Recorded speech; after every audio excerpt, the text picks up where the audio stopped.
The silent morning. It was a cold, gray morning in a small village. The wind was sharp, carrying the smell of wet soil and poverty. Inside a broken hut stood Amina, a frail woman in her early 40s, trying to light a small fire with damp wood. Her hands were cracked from years of hard work, her eyes tired but full of love. In the corner, her two children, Ali, 10, and Sanaa, 7, were still asleep, wrapped in thin blankets. There was no breakfast that day.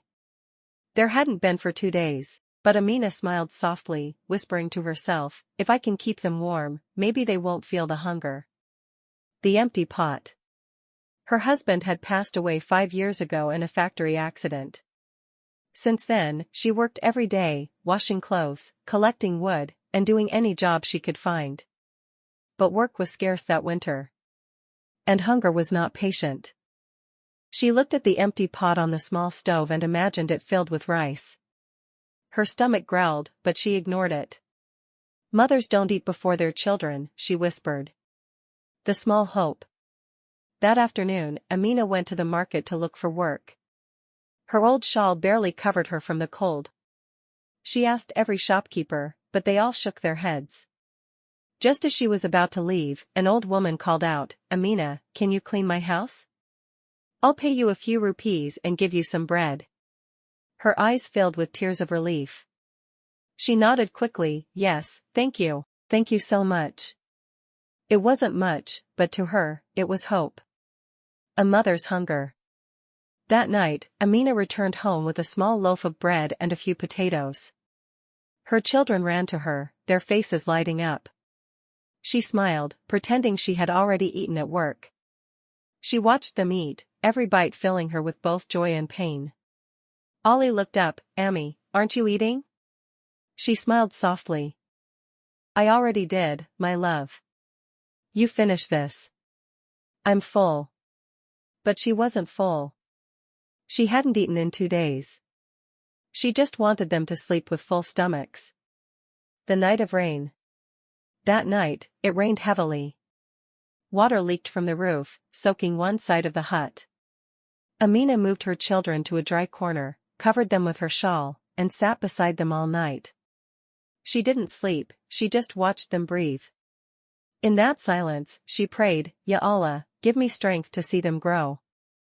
I don't want much, just their happiness. The fall. The next morning, Amina fainted while collecting firewood. Her neighbor, an old man, found her and carried her back home. The doctor came and said softly, she's weak, too weak. She hasn't eaten properly for a long time. When Amina opened her eyes, she saw her children crying beside her. She smiled faintly, don't cry, my angels. I'm fine. I'll be fine. But she knew she was not. The gift of kindness. Word spread in the village about Amina's condition. A local shopkeeper, who had once refused her, came with food and medicine. Other women brought clothes and wood. For the first time in years, Amina saw kindness, the kind that survives in the poorest hearts. When her children ate again, she felt peace. She whispered, Allah always sends help, when hearts are patient. The last sacrifice. Days passed. Amina grew weaker, but she kept working as much as she could. One night, she called her children close and said, if one day I'm not here, remember, never beg, never steal. Work hard. The world may be cruel, but Allah is always near. A few days later, she passed away quietly, just before dawn. Her children found her sitting beside the cold stove, her hands folded in prayer. The children's promise. Years later, Ali became a teacher. Sanaa became a nurse. They both remembered their mother's words and never forgot her sacrifices. Every winter, they visited the poor and gave food in her name. On Amina's grave, they placed a simple stone that read, she starved, but she never stopped loving.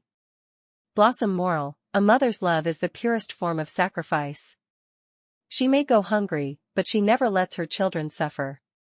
Honor your parents, they are your first and forever angels. Sparkling heart. End of story. A poor woman's struggle.